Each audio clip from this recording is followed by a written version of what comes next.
DDG episode 235. My name is Dave. I'm joined by Michael.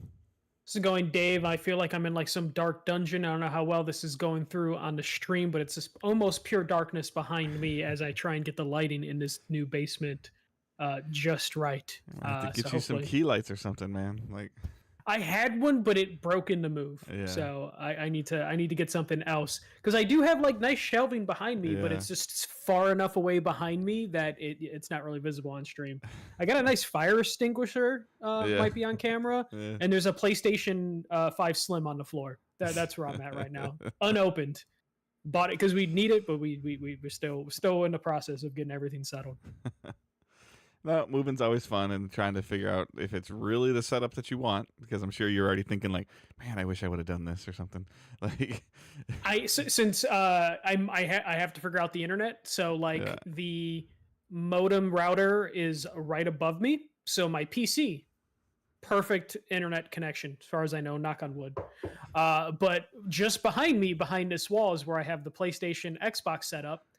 Internet is dog shit over in that section, so I can't really play games Can over there. you, So I gotta like, figure out something. is there an option for you to drill through the floor?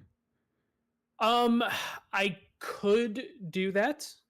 But then I would if I drop the modem down here. No, so you don't have to Then- drop the modem. So like I'd have to send you a link or something like that. But at one point in time, and I think I might actually be using it, because I used to have the two PC set up, and I had them both hardwired, and I had a consoles down here, and I had them all hardwired. I might, if I'm not using it, I can probably even send it to you. But I have like a hardwire. I don't know the technical term. You probably know what I'm talking about. But essentially a splitter box that you would run one piece of like conduit cable or internet cable down through the floor from the modem, plug it into this, and then split it out into like 4 or 5 different things. It's already a basement, so you can run a couple wires like along the wall if you needed to, or zip tie some stuff to your plug strips to your nice little plug conduit I can see over there, and then I got plenty of outlets here. Yeah. So you can kind of run it along that a little bit, and like instead of I mean, as you're setting things up, spending, I don't even know what it is anymore, $60 to $80 on 100-foot cable of 100-foot of good internet cable. Yeah, I have some leftover power line adapters Yeah. from like 2 apartments ago. I'm gonna try that on the PlayStation, but the only problem is I think it's only one Ethernet cable power line adapter, and I'm just like, then I'm gonna be switching in between the TV, the Xbox, and the PlayStation based on what I need to do. Yeah. So I'm still trying to figure out exactly what I can do. I might just buy an extender since Yeah. I know the internet is good under this. Yeah. Just don't be afraid. Ceiling? It's a small Yeah. hole, just one piece of cat cabling through it. It's a small Oh hole. yeah, no, I have no problem with doing that. I'm Yeah. just more I'm wires. After having to redo all my wires in all my various setups, Yeah. trying to cut down on wires because I have done the 100-foot Ethernet cable before, and I didn't like it. Yeah. So I think you can figure it out. like a little bit. You can tuck it away. You got some. The cool part is sometimes you have this like either drop ceiling or you have this area you can run things. Basement ceilings are usually the best because you can kind of run some things along them. And this is a finished ceiling. oh, okay. Maybe Yeah, not, This room is completely finished, Okay. so it's pretty preset. So I'll figure it out. It's good. The good thing is the PC Yeah. has perfect internet connection, so we can do the podcast. It's just Yeah, definitely. PlayStation Yeah, cool. is a little bit of a struggle. All right, so we are Digital Days Gaming. We are typically a weekly show that posts Thursday, 6 a.m. Eastern Time on podcast services. We live stream the show. We're trying to get back on a regular schedule, Tuesday evenings, 9 p.m. Eastern Time on Twitch, twitch.tv/Digital Days Gaming, or you can catch us on YouTube, youtube.com/Digital Days Gaming. And like I said, we post on podcast services. It also, anytime that it's been published, it posts to YouTube Music or whatever it's called with the podcast thing that's going on there, as well as so you can actually like quote unquote listen on YouTube, to where you can like lock your phone or anything like that. So that helps a lot with that, as well as you can always just go back and check on Twitch VODs, as well as it posts as a regular just video. So if you're not able to catch us live on YouTube, you can always just watch it on YouTube. If you just go to our YouTube and go to like the live feed or the live section, you can see the previous stuff as well as other episodes. I believe it archives. YouTube's archiving. It does. Fantastic. Yeah, you can find our So- podcast like twice on our YouTube channel, Yeah. both the RSS feed and then also the archive. Yeah, so that YouTube's really stepped their game up, and I just don't really. not that their game wasn't good, their YouTube, but in terms of just supporting content creation as well as just the way that things that kind of just happen automatically on YouTube, similar to like the linking to our Simplecast, which is our podcast provider. I always get like a YouTube alert after the show's done and edited and posted that it's on there ready to go, and it's just our logo, and you can just listen to the show on YouTube that way if you want to. Or like Michael said, you can just kind of watch the VODs and check back on what we've been doing.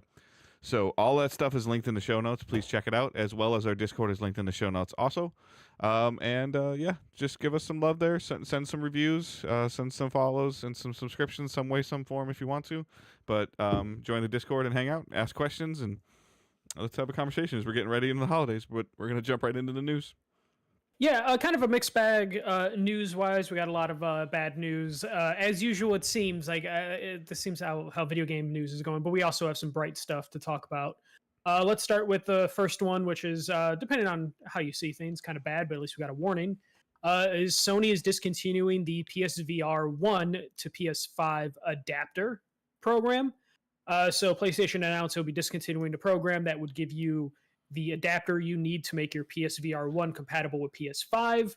That program is discontinuing on November 26th, so you have 2 weeks to submit a claim. It also did warn it also could be until supplies last, but based on how many PSVRs are out there in the world, I'm sure the demand's not crazy high. Dave right now is looking around his basement of like, did I ever order that cable? I did not, and now I'm also like wondering like, where is my PSVR 1? That's kind of what behind you. That's kind of what I'm looking for too. The box is behind me, but like, okay, but not the headset. I think the box is behind me. My headset, I just saw it and I put it at the bottom of some bins to where I'm not getting that out anytime soon. But I did order that cable and it arrived within like a week. Yeah, I think I need to order it just to order it, so I have it. Like, but yeah, I mean, yeah, I guess sure, good on them for telling us this is happening instead of it just like somebody like finding out it's happening, which has been par for the course for them sometimes lately. And then also it's kind of this thing of like, oh yeah, like yeah, we're doing that, we're not going to do it anymore. So we obviously know that like PSVR 1 support is dead. And PSVR 2 support seemed to be a little bit better, but then I feel like it's also kind of like plateaued tremendously. So still feels on life support. Yeah. I mean, it was like you had a peak for a little bit and some stuff was cool. I will tell you that I've been and again, I don't know if it's just watching a bunch of NFL football and watching college football and stuff that I've been watching. Quest has seemed to like step their marketing game up and also step their software game up. Crazy, so where I'm like, I'm actually like, I like Batman games. I like Arkham stuff. Like I always have. We've talked about that before. My dream of the Turtles in the Arkham, a Ninja Turtles game made by Rocksteady in some type of Arkham world feeling type thing. That new Batman game that's on Quest looks awesome. Like, yeah, no, it looks cool. I do remember though people being disappointed when it was first announced because they thought it was an Arkham like console game. It turned out to be PSVR, and it looks cool. Yeah. So I did like the PSVR 1 Batman game. Yes, I did too. So, I had some good. Even though that was tech demo-y as hell. Yeah. You were just kind of little mini games with Batman though. But I mean, it's just kind of one of those things of like, we've seen little snippets of like Spider-Man VR that was like the same thing you said, like kind of like a tech demo, and I never saw any evolution of it. They did that Star Wars TIE fighter thing, right? Like when Battlegrounds Squadrons. Squadrons. But did Squadrons end up getting full VR support?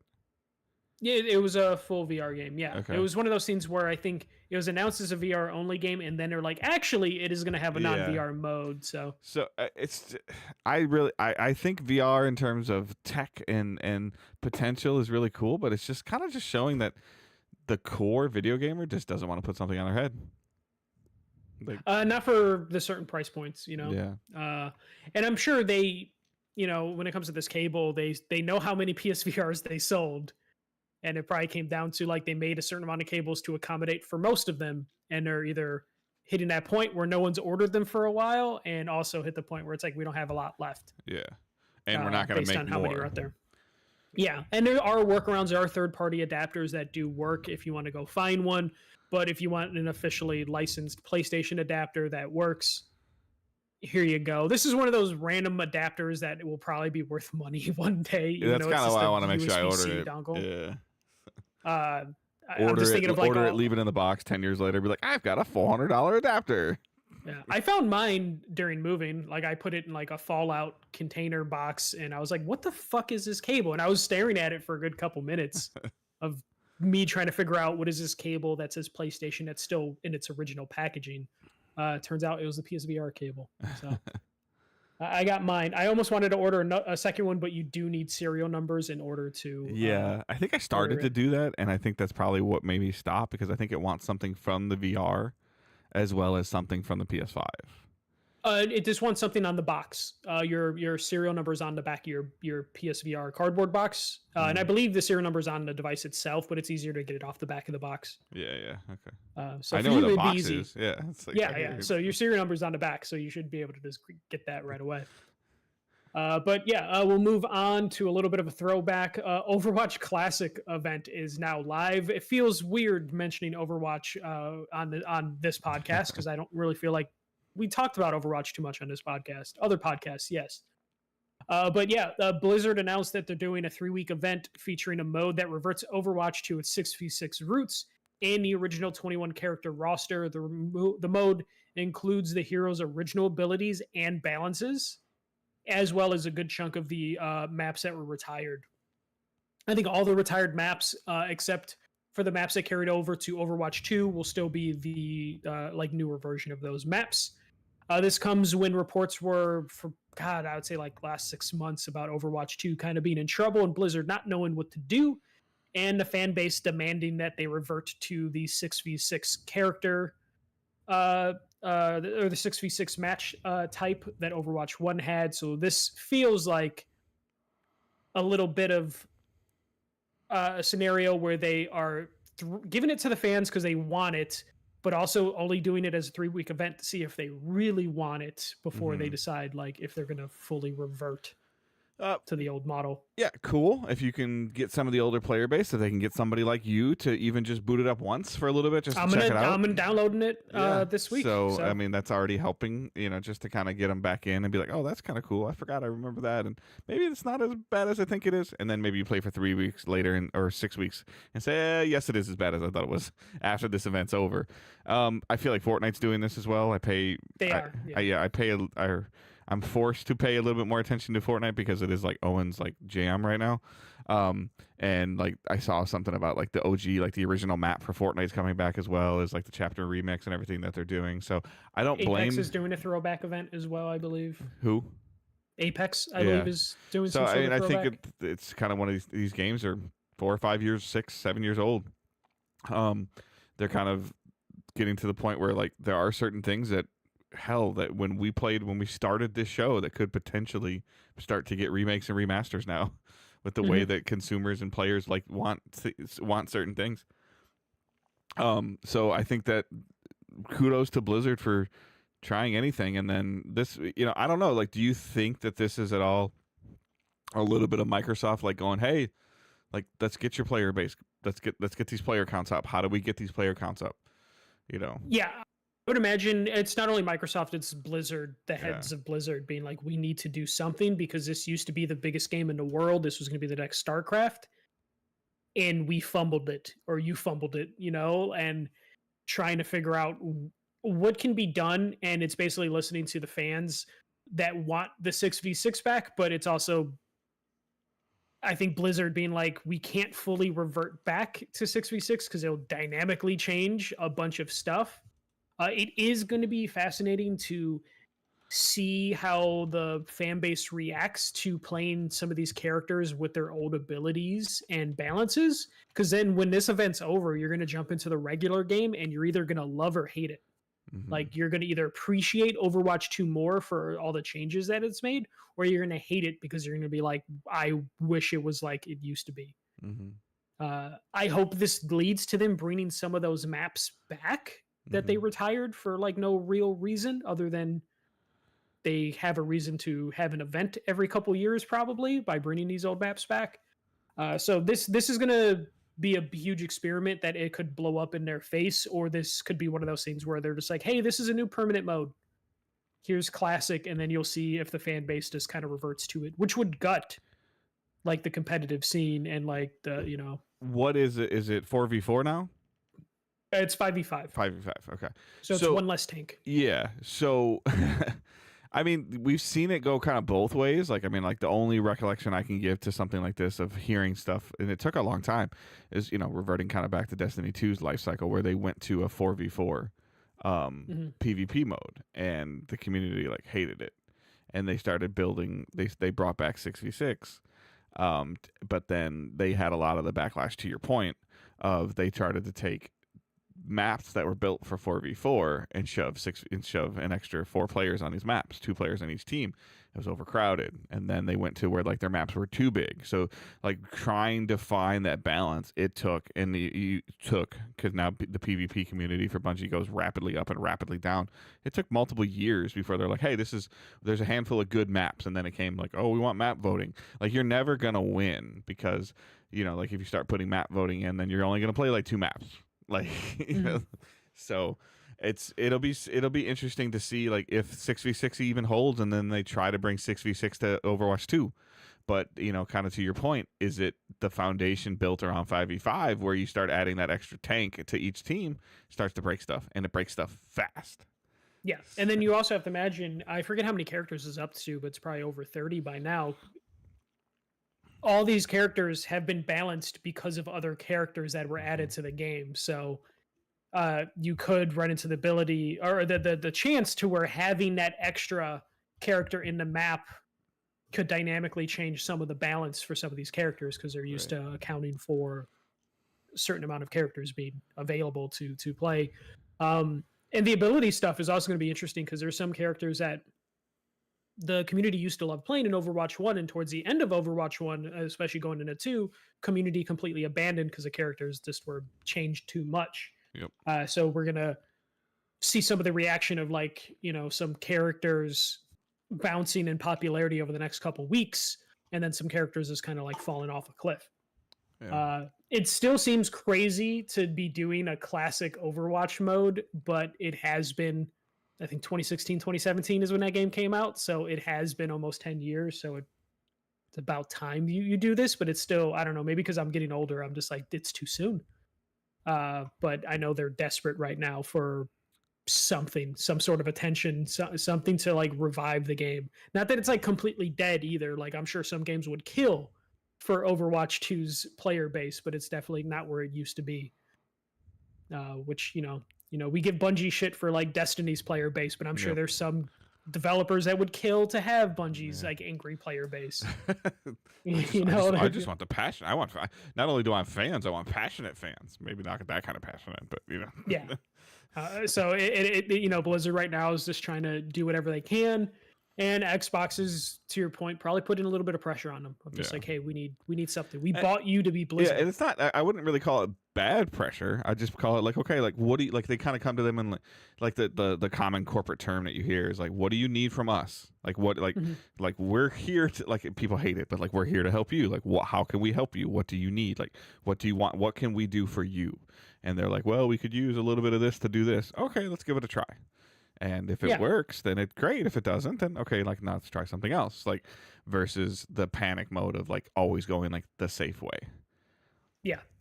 No, and you know, I mean, we see it in sports when they bring in like certain coaches and stuff like that to like try and like get the best out of, you know, the team as possible. It could be one of those scenarios of just like Microsoft's like, hey, we're not going to kill Blizzard because you're Blizzard. So like, what can we do to like get you to do something?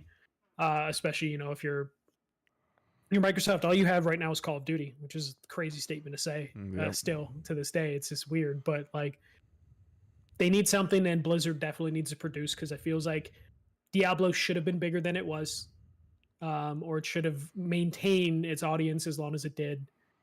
So Blizzard, it feels like it's had like kind of two, I wouldn't say two full misses, but they definitely like used to be home runs all the time, and now it's like they're a solid double and triple. Yeah. You know? Well, and the previews of Indiana Jones aren't looking very good. Like there's, you know, there's just some stuff like, and it's like trying to figure it out of, you know, it becomes a matter of like, first it's a matter of getting the software out, and then second it's a matter of like the software being at least average. Well, I think it's telling that what is it? South of Midnight got like a 30-minute documentary released this week, and Indiana Jones got like a 12-minute Mm-hmm. like video, to where it's like there's more. They're more confident, it feels like, in like South of Midnight, which is like a double A indie sort of scenario. And then Yeah. when it comes to Indiana Jones, it's just like, yeah, we don't really have much to show. Well, not to off rail it. It's not a topic you put on here, but like I think we're starting to see like why Bethesda was purchased. A little bit for a lot of their certain stuff. Yeah, 'cause I it's feel just- like every acquisition happens because one of the companies is kind of struggling. Like it's Yeah. rare that you have two companies that are doing fantastic that agree Correct. to become partners. And to be fair, we saw like why Bungie wanted to be so desperately purchased. Like we saw the results of that. Like somebody had to bankroll them.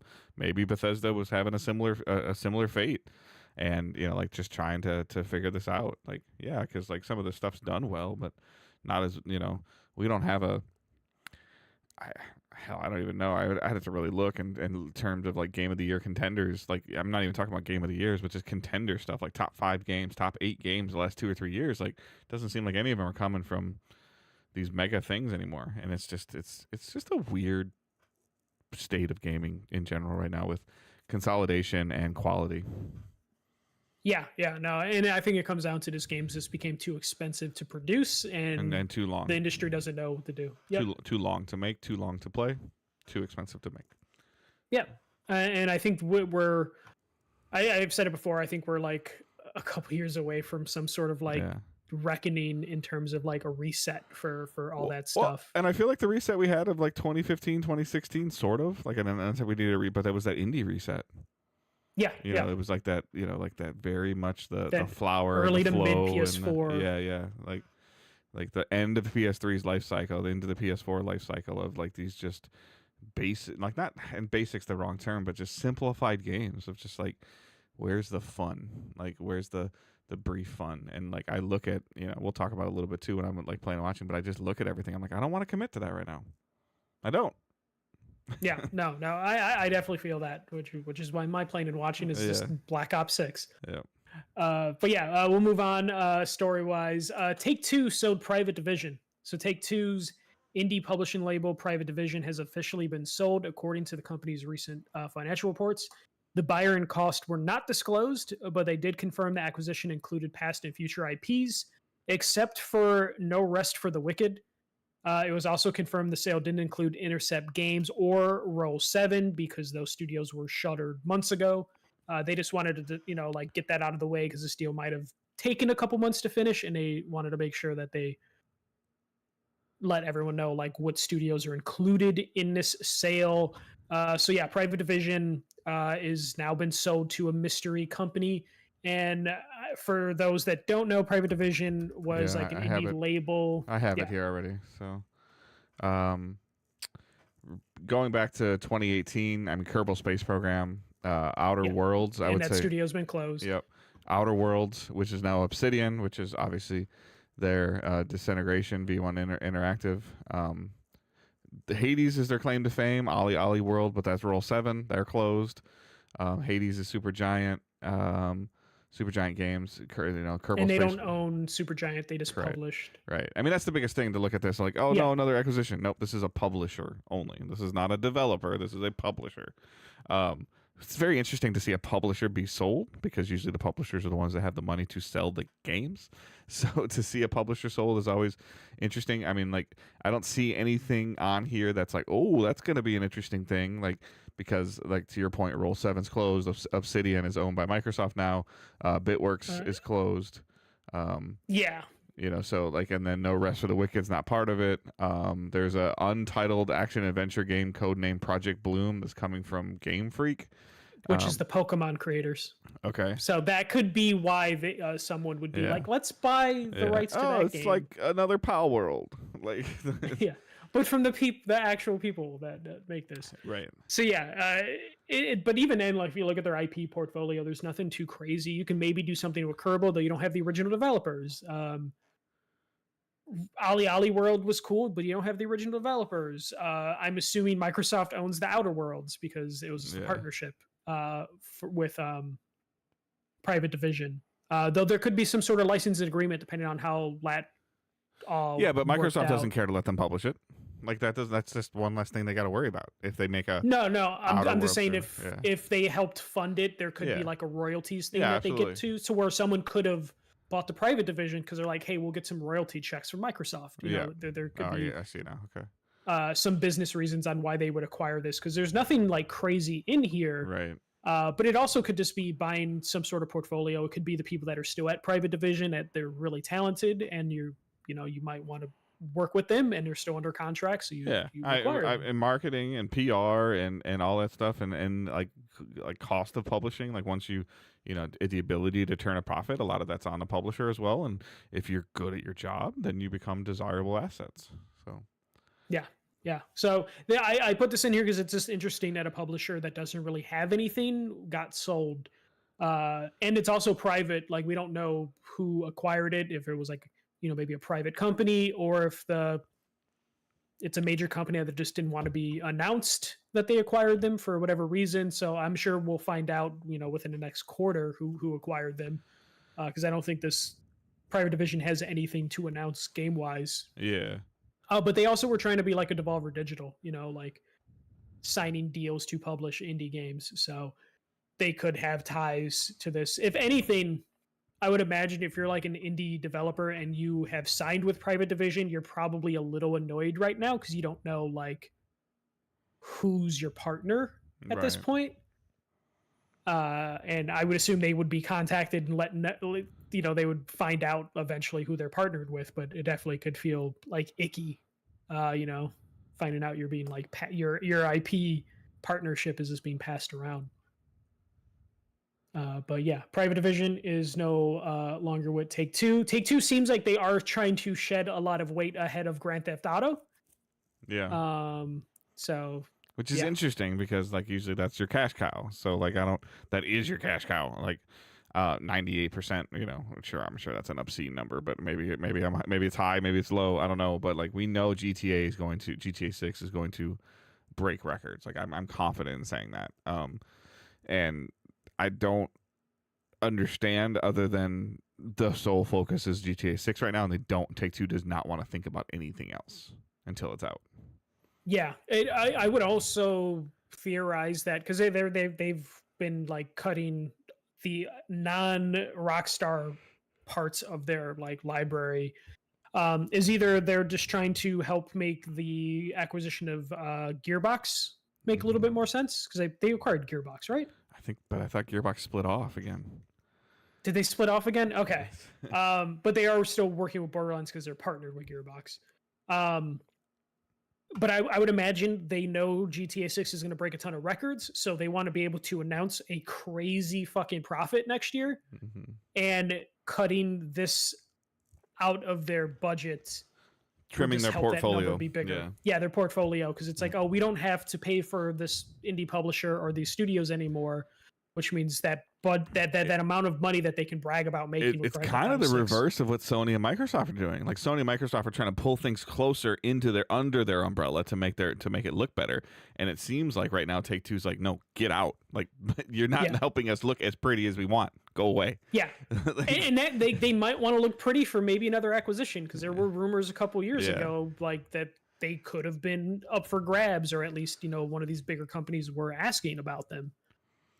So this could be one of those things where they're like, hey, we made this much money because we put all our eggs in one basket. But it also like they could be in the same boat that Activision was, where Activision, said like, hey, there's a chance we could have gone under, which sounds impossible when they have $1 billion franchise like Call of Duty.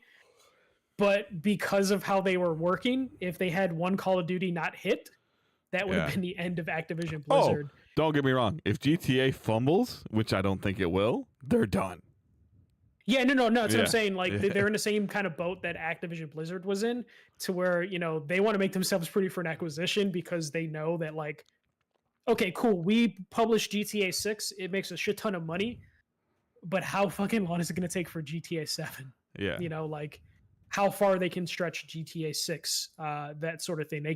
They could be looking at like 10 years down the road of like, what do we look like in 10 years? Like, will we be able to even release a GTA 7 if GTA 6 isn't like got a crazy tail on it, which it will. But if you're in the business of making money long term, you have to worry about that sort of thing. Right. But yeah, that is that. And then little PSA here: Sega is delisting over 60 titles on Steam, Xbox, PlayStation, and Nintendo platforms. So Sega announced on December 6th they're delisting a bunch of stuff.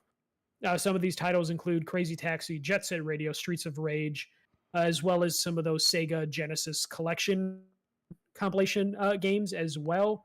It's over 60 games. A lot of them are going to be Steam titles, but there are a fair amount on Xbox and a couple on PlayStation.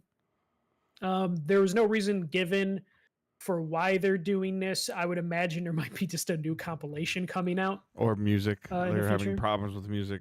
Like that. Like a lot of these games have a focus on music. Yeah, music definitely can explain some of them, but like Golden Axe 1, 2, and 3, like I don't know why you would feel like you needed to delist that, but who knows? So yeah, a bunch of stuff is being delisted. PlayStation and Nintendo probably have the least amount, but they're losing their Sega Genesis Classic collections, which like people like that. I think that also was released physically. So hey, if you want to grab a physical copy, that will increase in price. Maybe you want to look those up. But yeah, this news is always a bummer. It's just kind of baffling. Like, there's probably nothing in Echo the Dolphin that they would be losing a license for, but I guess it's just kind of time for them to just remove it. Yeah. I know, Dave, old game is old, but it's just, it sucks. Like if your hard drive goes corrupt, like, and it still shows in your Steam library, are you gonna be able to get it? Like, it becomes a little bit of an unknown thing. Like, and same thing. You can say the same thing if your disc gets scratched, like not being able to find it again, not being able to repair it, not being able to have access to it, like, and then it just being gone. Like, it's not a matter of like not having the ability to replace it. There's a difference between not having the ability to replace it, not having the not being able to afford to replace something, and not being able to replace it at all. Like, no option. Like those, especially officially, right. So that kind of thing can suck. Yeah. I wonder, though, if we're going to see some of the other publishers kind of start retiring their back catalog, because I wonder if there's some sort of financial incentive to do that for some of this stuff, because it does seem like more and more companies are just looking at their back catalogs and just being like, let's retire that. Let's get rid of that. Which could just be something as simple as they just don't want to pay for like server costs to keep that available for anyone to download, because I'm sure they're looking at the cost of like, is it worth anytime someone downloads Echo the Dolphin? Are we really making money when someone buys Echo the Dolphin and then downloads it, or is the cost being unreasonable? But all right, the next story, which I feel like no one's making a big deal about. I was super happy when I saw this. The next Nintendo console will be backwards compatible. So in a very Nintendo move, Nintendo's president, Furuoka, announced on Twitter that the Nintendo Switch successor will not be announced anytime soon, but at a later date, and also included in the statement that Nintendo Switch software would be compatible with the future platform, and that Nintendo Switch Online would be available on that platform as well. Why I said this is Nintendo being Nintendo is because they just put this statement out on fucking Twitter. Just nothing fancy. Just we're like, hey, it's going to be backwards compatible. Whatever this Switch successor is, they keep referring to it as a Switch successor, because I don't think it'll be called the Switch 2. I don't know what it'll be. But Dave, this was something that we were talking about frequently when the Switch 2 stuff would be talked about. Is like, would it be backwards compatible? And now we know definitively. They like this. I feel like the Switch was kind of like the first one that broke that pattern of one generation back, I think. Because I feel like Wii U could play Wii could play GameCube. GameCube could not play N64. Right, because of the change, and then N64 wasn't either. So I guess there wasn't really a pattern, but there was a little bit of a run. Because when they were cartridge based, obviously, and then the Switch is cartridge based. But we saw it like with the DS and the 3DS, or in the little flag on the newer games, it wouldn't go in the DS but would go in the 3DS. Like, we saw that kind of thing. But at the same time, like, they can't they can't just completely outright walk away from the Switch right now with the install base it has. This I fully expect this Switch. I don't think it's going to be called the Switch 2, but this next Switch is going to be essentially the Switch Pro. Like that's kind of what I expect it to be. So I just that model that they have, like it or don't like it works, and it works super well. The games, do whatever they can do. This is just going to be a better hybrid handheld. Like that's all it's going to be. Yeah. Now it's just a matter of just like, are they going to just keep the same cartridge? Yeah. Throughout, the next for Switch 2 games, or will it be DS style where there'll be 2 cartridge slots? One for GBA, one for DS. Yeah. Will there be a Switch slot and then a Switch 2 slot? Just because there are limitations in terms of like how costly it is to get a like high capacity Switch. Yeah. Like game cart for some of these games, which is why some Switch games do require downloads. So we'll see if they are going to still maintain that. They still seem committed to physical media, which is good. But yeah, Dave, I don't know if this is a hot take, but I am expecting little to no boost in performance playing a Switch 1 game on a Switch 2. I would agree. Yeah, I mean, because I don't think that's not how Nintendo rolls. And the only thing that I'm expecting, excuse me, the only thing I'm expecting from a Switch 2 at this point in time is bigger screen, better Joy-Cons, better performance. That's it. Yep. And probably same battery life, if not worse. Right. And it'll be $300, $350. Like, yeah. And I have a feeling they're gonna make the screen quality less than OLED though. I think it's just gonna be an LCD screen. Yeah, because then they're just gonna in 2 years bring out a better screen. Like Yep. So I mean that, and fine. Like you can point to games that you're seeing on the Switch that are lacking, but it's not stopping people from buying them. It's not stopping people from playing them. Like it's a phenomenal piece of hardware, and there's just now it's just time to reiterate on it. Nintendo's already proven they don't care about 4K. They just don't. Like, and it doesn't seem to matter. So sure, I would, and I guess the other thing that would be on my wish list for the Switch is like maybe you don't see a power boost, but I want to see a boost when I dock it. Yeah, I can see there being some, but that would not be like a boost to Switch 1 games. It'd be boost for Switch 2 games going from handheld to dock. I would imagine, like, I don't expect there to be any sort of like pisser thing, the PlayStation SSR thing. I don't expect Nintendo to have an equivalent for that. No AI thing, because Nintendo would probably see it as very much like, hey, how come you don't have a boost mode or performance mode for games, for Switch 1 games on a Switch 2? And Nintendo's answer would be like, because Nintendo games don't need a boost because we optimize our games really good. So it's like, I mean, is Mario or Zelda going to be that much better if it's in 60 frames? Like, no. And some of those games already run in 60 frames, right. But they look a certain way that it's, they're not going to add extra fidelity to these or use AI to do that. So like, I imagine it's just going to be like, hey, if your game was a choppy 30, it's going to be maybe a steady 30. Like that's as far as I would say the boost would be. Like I don't think we're going to get any like boosted frame rate modes or added HDR like we saw on Xbox, or like how we're seeing some of the stuff on PlayStation. The ones for the PS5 Pro have, like, every time I see side by side comparisons of PS4 games running in that like boost mode for PS5 Pro, I'm not seeing much of a difference, and I'm over here staring at my screen trying to see if there's any sort of difference. So I expect nothing like that from Nintendo. Nintendo gives us the barest minimum, but we usually just accept it.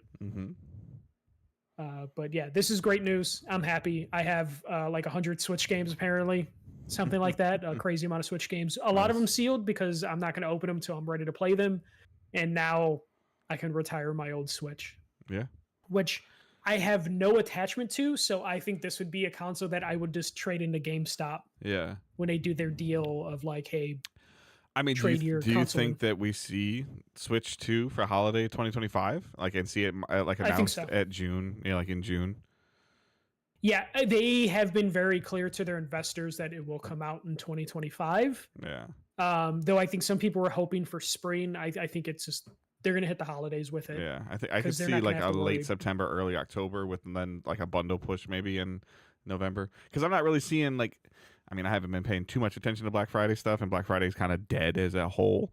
But even like I'm not seeing a bunch of like a final push of like them trying to like get rid of Switch hardware even. No, it's still the same Mario Kart Deluxe bundle Yeah. that we've seen for the last Yeah. 10 years or whatever. I'm not seeing them try to push the OLEDs out, you know.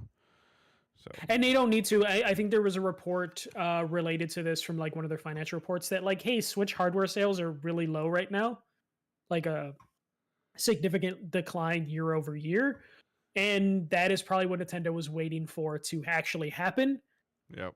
before they move on. Yeah, and So, they'll announce like a price drop after this holiday, and like we've been saying, they'll probably do some teaser in March.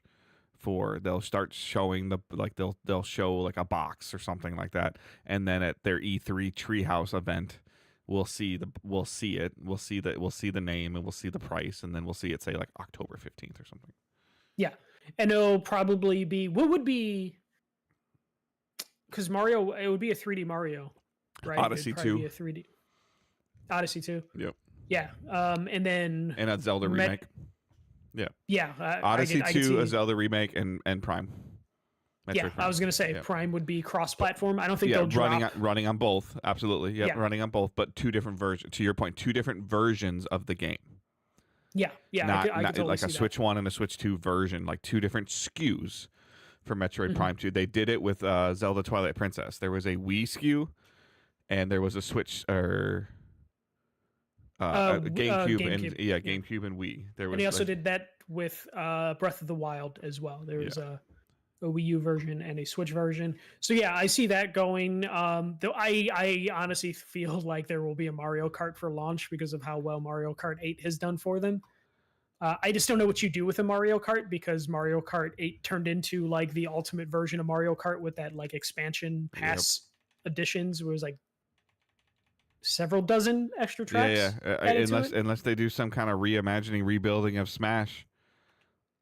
Yeah, which Sakurai has retired from his YouTube channel, which makes people think he's going back to Yeah. doing game development. So there's a chance that his YouTube happens to be retiring around the time the Switch 2 is going to come out. Yeah. But even then, they did so many amazing things with the Switch in terms of like, here's the ultimate version of Mario Yeah, Kart. but Here's the ultimate version of Smash Brothers. Like, what do you do? Just make another version, make the Switch 2 version of Super Smash Bros. Ultimate, put every single thing on the game, like on the cartridge. There's already like 80 characters. I know, in but that put game. everything on the cartridge, like we talked about, like the Ultimate Edition. Put in Mario Kart 8, put every single thing. Like you buy this $50 thing, $40 price tag of this Mario Kart Switch 2 version. It runs, to your point, it runs a little bit better, like a consistent flat frame rate. Better load times, potentially better online connectivity, and then everything's in the package. Like, don't have to worry about, do I have this DLC pack? Do I have that DLC pack? Like, it's just there. And you bring out, like, at launch, if you like, I mean, you talk about a ridiculous launch. If you talk about, like, let's say Mario Odyssey 2, some type of Zelda remake remaster, Metroid Prime, Super Smash Brothers Melee Ultimate, and Super Mario Kart 8 Ultimate, or whatever you want to call it. Like, those 5 games all within, and throw some I actually, he's one of my favorite characters, so when I say this, I'm not saying it in a bad way. Some Donkey Kong crap in there. Yeah. Like, and that's 6 games. Like, six Yeah. games and a new piece of hardware, and 4 out of the 6 games will sell 15 million copies with their eyes closed in 90 days. Okay, hear me out, Dave. Okay, we're gonna get into theorize thing because our playing and watching is kind of low this week. So,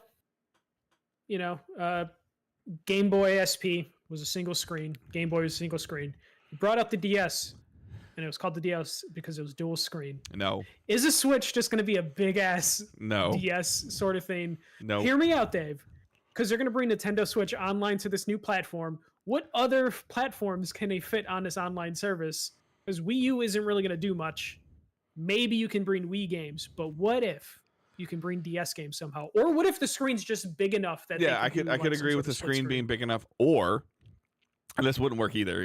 When I verbalize this and say this, you're like, that defeats the whole purpose of this. But what if DS games have to, like, if it has a wireless connectivity to the TV where you just kind of like mirror, you take the image and then you use the tablet, I mean, they the Switch have tablet. done PlayLink cables Yeah. for the you know, the N64 GameCube stuff. But So what like, if it they're like like, hey, what if it like Chromecast or mirror connects to your TV, like you can your phone, like you can take something. From I mean, I would be down for that. And Yeah. also, if they would convince me to use a 10-foot USB-C cable plugged into my Switch 2 that plugs into the dock for the Switch. Super Mario braided cable with Luigi at the other end that connects to your TV. Exactly, but it's like inappropriate where like the cable's coming out of Luigi. I would be like, okay, yeah, I'll do this just so I could play like Hotel Dusk and like random DS games that have been forgotten. Like I don't know, like Brain Age Academy remastered. Just some weird shit. Let's bring back some of the most random stuff. But like they did, say like, hey, Nintendo Switch Online's going to be there, which makes me think that it's going to be called Super Switch or something. I don't think it'll be Switch 2. But because Nintendo Switch Online is like the affordable online system. Yep. And honestly, the Nintendo Switch Online is kind of trash unless you're playing those classic games. So the idea that classic game library will be coming probably also means that like maybe Wii emulation is where it needs to be for them on the Switch 2. And I would just hope that they can somehow work in like some of the DS stuff. Connect your phone to the bottom of the Switch and use it as a stylus screen. Honestly, at this point, anything just to get some of that DS. There's so much good shit. Yeah, I know. In the DS thing, and then they closed the eShop, so it's like there's stuff that's like lost. It's not great, and also trying to buy a used like 3DS, 2DS right now. Oh my gosh, sucks. Because everyone's buying them to just hack them, and so it's like Nintendo's got to see the money on the table, and it's like there's got to be a way to utilize this library somehow. And Nintendo Switch Online, I think, is how they're going to do it. And it better not just be like, hey, we're going to increase the price and you can actually make your voice chats on the console itself and not your phone. Discord integration. Yeah, right. Wouldn't that be fucking great, though, Dave? Yeah, could you imagine just having Discord integration on your Switch? Yep. I'd even accept that. Don't get me wrong. I love that PlayStation and Xbox let you join Discord chats like directly from the consoles now. But I would even take the join on your phone connected to your console thing that we had for a little while, like for Switch. Like that yeah. Just anything just to have voice chat on the system itself, kind of, like just something. But yeah, I was super happy that it's backwards compatible. Like I have so many Switch games I need to get through. So this makes me happy. Dave, maybe you'll find what game have you lost completely? Metroid. Yeah, the Metroid Dread. Yep. Okay, maybe you'll find it when you get a Switch 2. Yeah, I know. Because, Dave, you probably... If I would have said, like, 5-10 years ago, like, are you buying a Nintendo platform day one? You'd probably be like, eh. But I feel like a Switch 2, you would probably be day one. Yeah, and 80% of it would be Owen at this rate. Yeah, at this rate, yeah. Because he'd probably, He really likes the handheld version. Like, I can't... Like I said, I think he loves Fortnite right now. And I think he's good at it. Like in terms of, I believe Fortnite has some type of skill-based matchmaking built into it, and it puts you with people as you progress through. He's done some ranked play. He's playing on the Switch 95% of the time, and that's not the ideal platform to do it on. Yeah, so I'm trying to get like controller in his hand and TV. I'm going to put the Series S in his room. His TV is a little small, but at the same time he's 9. But he hasn't had his hunt growth spurt. Oh, it's coming. He's like 54 inches already, so it's the Switch is going to be too small for him. I'm waiting for it too, and he's like starting to like, maybe the Xbox controller isn't that bad, and as I say, like he's getting to that preteen. Like this sounds so terrible to say. There's no like proper term. He's getting like his preteen hands. Like as he's and like because I have a problem with the Switch. It's part of the reason I have bigger Joy-Cons and play with the Pro controller as much as I can. I mean, even I have hurts problems my hands. with the Switch. And I'm a normal size too. Yeah, so before he's double digits, he's probably going to be like 55, 56 inches tall. So he can almost ride everything at Cedar Point in amusement parks right now at 9 years old. So. Yeah. So he's only got a little bit of time with the Switch. So he's probably hoping that the Switch is a little bit bigger of a console. Yeah. By the time it comes out in a year. But Yeah. yeah, I'm looking forward to it. That's the next thing that like that's the horizon thing as we start talking about on the horizon is what we're looking forward to in 2025. It's going to be what is Nintendo doing? What is Nintendo doing, and what are they bringing with it? Yeah, Because I have so many questions. Oh, go, yeah. sorry. Well, go no, I mean you're fine, but because PS5 and Xbox are kind of just they're just Yeah. kind of flat. So They exist Yeah. basically. And this is someone who is I've rediscovered my Xbox since I got Yeah. Game Pass again like a month ago, and that's after not touching it for like 6 months. Yep. But yeah, no, I just wonder like because like Nintendo doesn't usually copy the competition too much, but when they do, they're usually a couple years behind. But I'm wondering, are they going to cater to the pro players like PlayStation and Xbox have? Will we get like a Switch? I know they already have a Switch Pro controller, but like, will they have a Switch Pro Elite controller Right. for the new thing? Like, that would be cool because Joy-Con has horrible stick drift. You know, something, anything. In the YouTube like- chat, John Corville. Ha, Michael, I'm a normal sized human. Yeah, put it on the box. Let's put that on like a review. Normal sized human and giant sized human podcast. But yeah, no, like there's I want to know what Nintendo's going to copy from PlayStation and Xbox because they do from time to time do it. Like they're going to do some innovative things. I don't think Nintendo's going to be super lazy with the Switch 2, but if they are, I don't think anyone would blame them for just giving us the Switch with like slightly higher specs. But I do want to know, what are they going to copy? Are we going to get any sort of better online play? Are we going to get, can they do something with the Joy-Cons with stick drift? Because I feel like stick drift didn't exist until the Switch happened, and then all the other consoles kind of followed suit with stick drift. Like, I don't know, like, I don't want to buy a Switch Lite because you can't take those Joy-Cons off. And I almost want to buy a Switch Lite drifting. because Owen doesn't take the Joy-Cons off, and I want to play my Switch. Yeah, yeah. Like I need to know what they're gonna do with like the next system. Also, will the Joy-Cons be compatible with the new Switch if it's gonna be the same sort of thing? Not connected, but like in Mario Party, yes. Oh, yeah, Yep. like will we get like half detached. compatibility? Yeah, detached, but not attached. Yeah, like I have so many questions on what they can do with that stuff. Because the screen's gonna be bigger, so the controller can't slide in there. Please God, let the screen be bigger. It's like you hope so, but Nintendo could potentially be like, actually, things will look so much better with this horsepower on that same screen. Shut up, take my money, okay? Yeah, yeah. Like- And again, we will just accept it. Yep. We'll just be like, okay, Yep. we'll go for it. Smash you know? complete. Okay, take my money. Like Yeah, no, and that's just how it is with Nintendo. They're gonna make a shit ton of money off everybody, and we kind of will accept the barest minimum from them and still be blown away. Yeah. But that is all I had for news this week, Dave. All right. It doesn't appear anything has been delayed as we're getting ready to like some of these places are gonna like it's crazy to think about this. I was writing a schedule for work that ends in the weekends in December. Like Oh, God. yeah, no, like it's coming. So Yeah. And that also means like holiday breaks and quiet down, quiet down for a lot of developers. It also means we're less than a month from Game Awards, aren't we? Yeah, it's usually mid-December. Yeah. So, yeah. We're kind of close to that. So, what we're playing and watching. So for me, it's pretty much next to nothing other than a little bit of NCAA and a little bit of Destiny.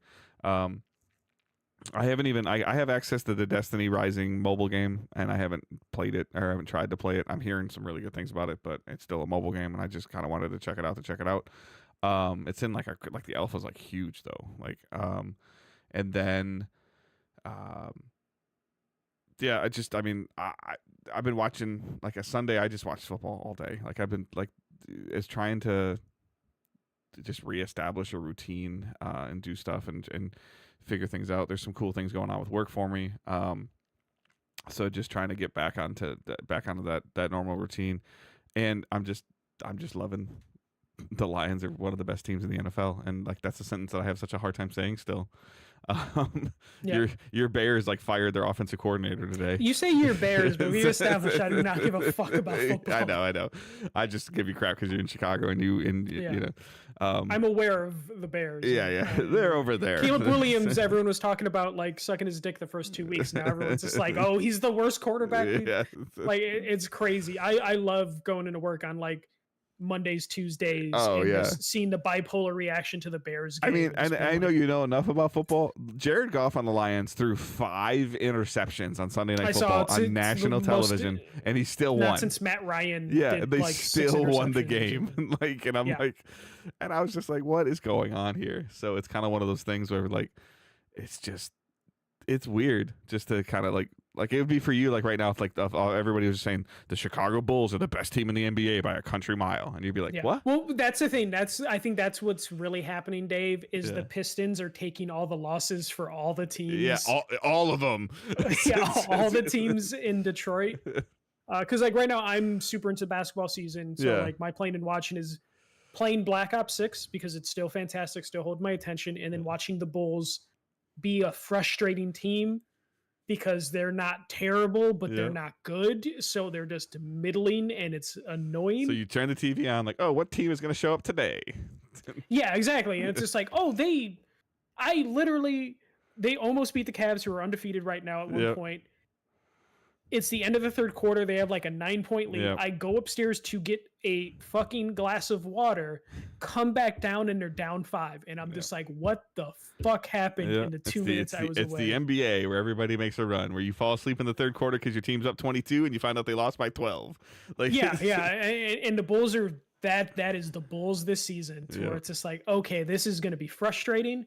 They're not going to get a good draft pick. They're not going to be a good playoff team. But then I see Detroit, and I'm like, at least I'm not. Yeah. The I don't Pistons. even know. I know they've won some games, but I don't even. One of my coworkers is a huge basketball fan, and I'm kind of like, hey, what's going on? He's like, whatever.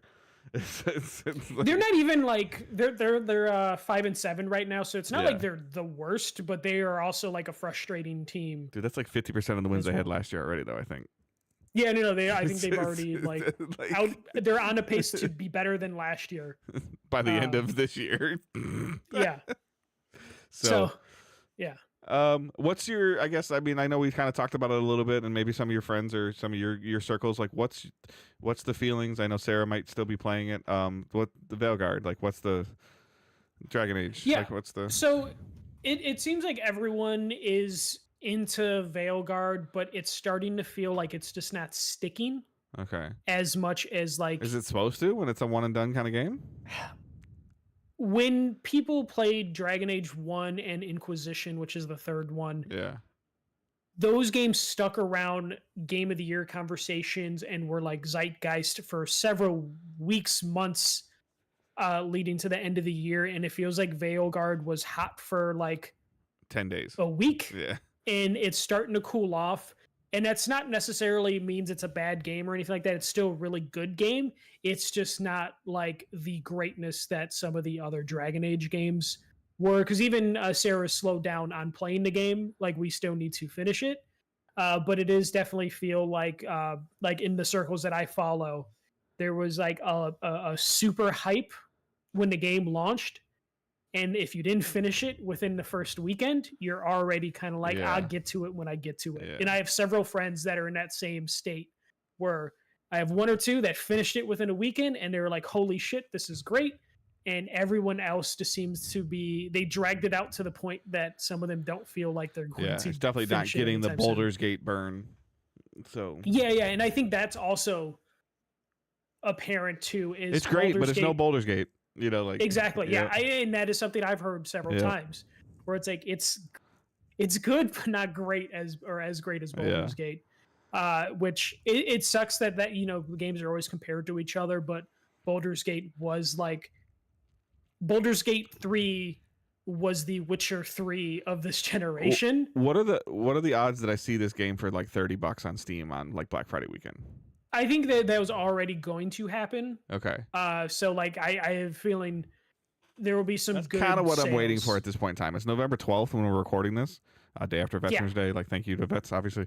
But it's one of those things where I can wait another 2 weeks. It's with some of the stuff I've going on at work versus like I've been toying with the EA Play Pro and buying the game, and do I buy it on console and play it upstairs? Do I buy it on PC and play it down here, but still have the ability to play it on my ROG? There's all these things I get in, and I'm almost getting like paralyzed just by the decision making versus just buying and doing it. And if I see it for $30 on I don't even on Steam on the PS5 store or whatever. Like I'll just buy it and then I'll play Yeah, it on wherever it is. I could see it being $40 for the Yeah. holidays now that games are 70 or whatever. Yeah. But yeah, no, it definitely feels like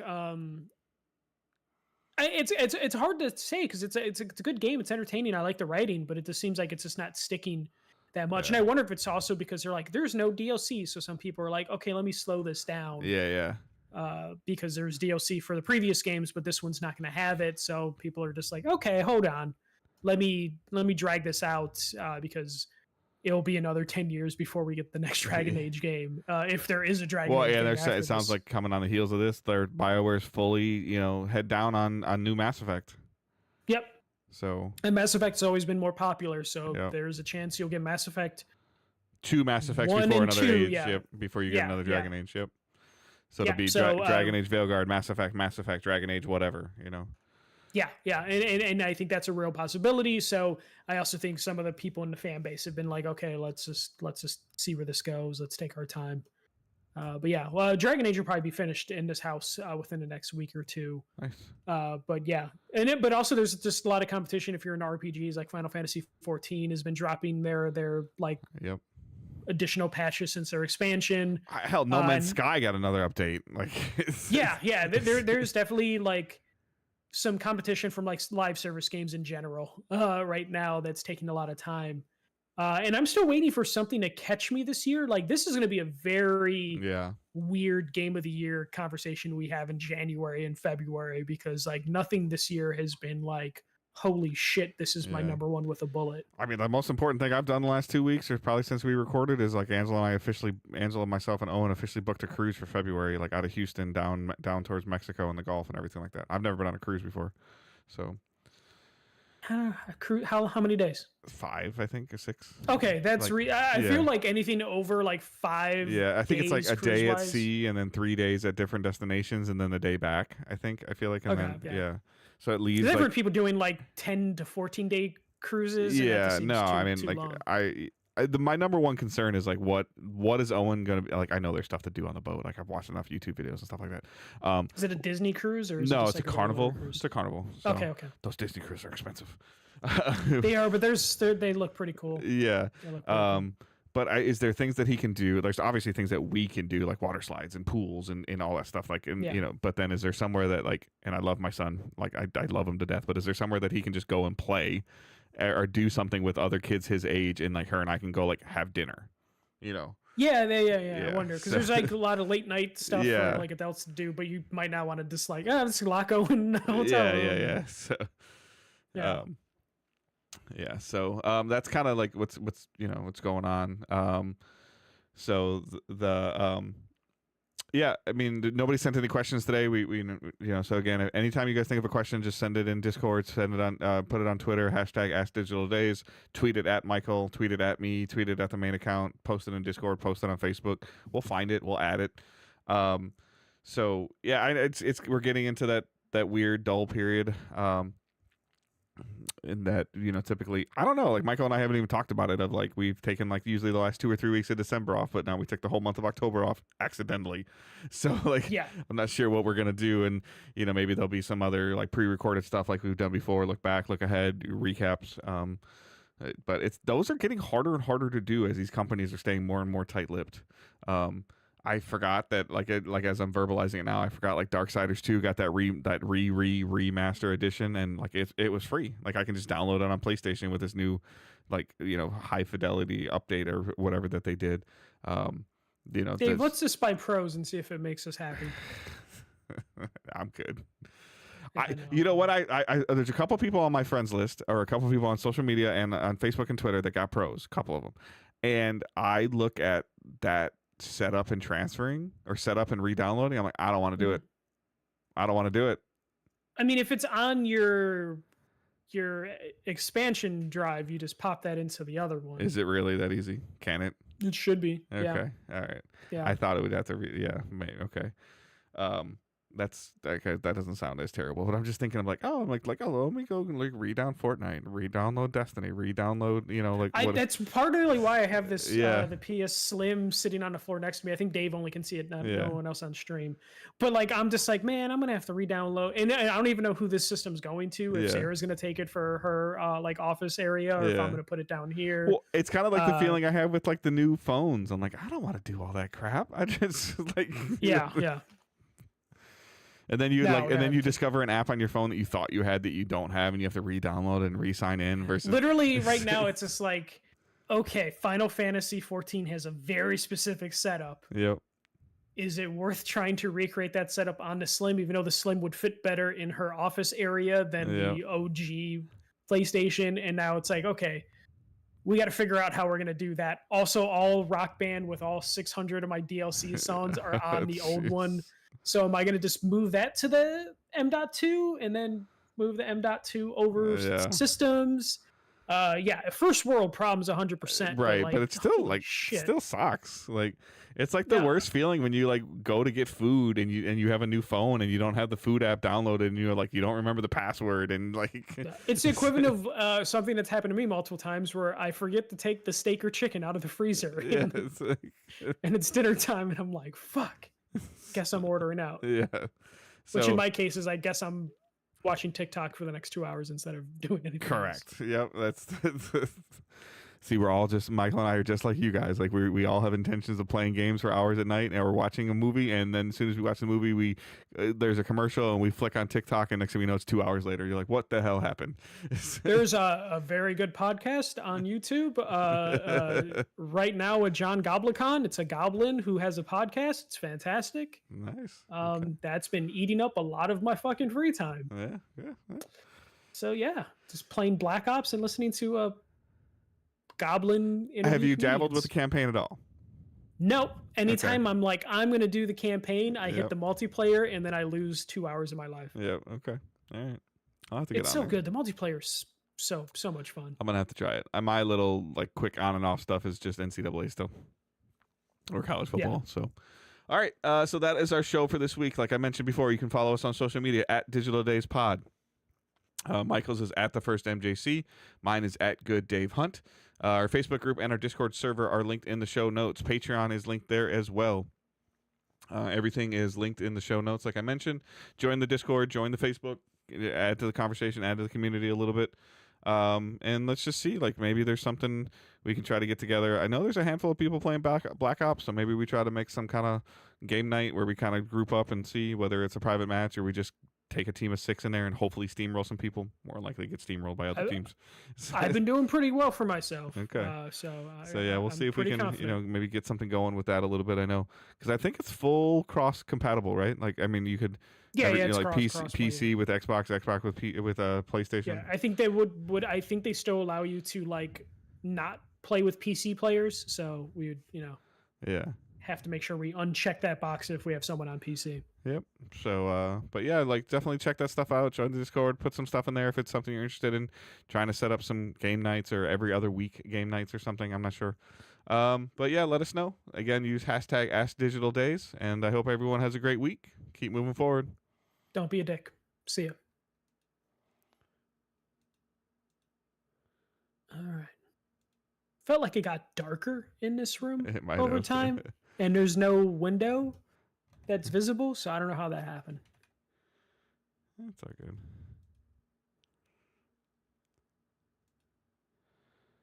If you need to, I know we're still live, but like use the funds, buy key lights, or I can send you a link to the lights I have.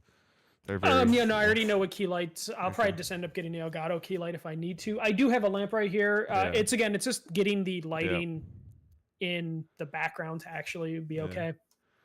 Thanks, John. I appreciate you hanging I'll figure it out. Thanks for dropping some stuff in chat. Thanks for watching on YouTube. It's always encouraging to see how the YouTube notifications and stuff are working. So, I was born in the darkness. I was raised in it.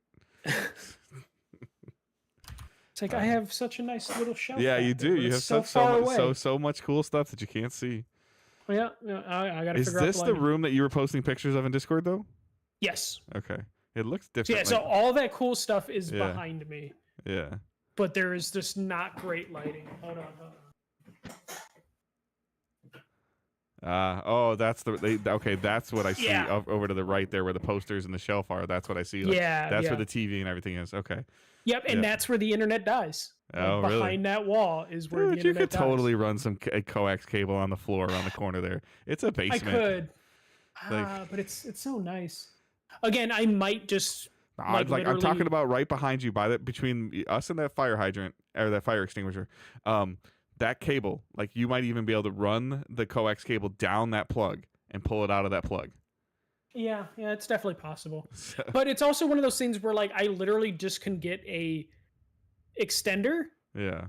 stick it on my ceiling or a little shelf here, and then I'll Yeah. have the internet extended where I need it to be. Okay. Like I don't know what the Yes, magic yeah. force field is behind this wall. Yeah, 'cause it's called concrete. There's a big fucking open space. It's still Just concrete. move around the concrete wall. Internet. Concrete What the and fuck? dirt. It's so frustrating because I got full bars Yep. on this computer right now. I don't know. All right. Thank you guys for watching on the stream. Appreciate you all hanging out. We will talk to you all later.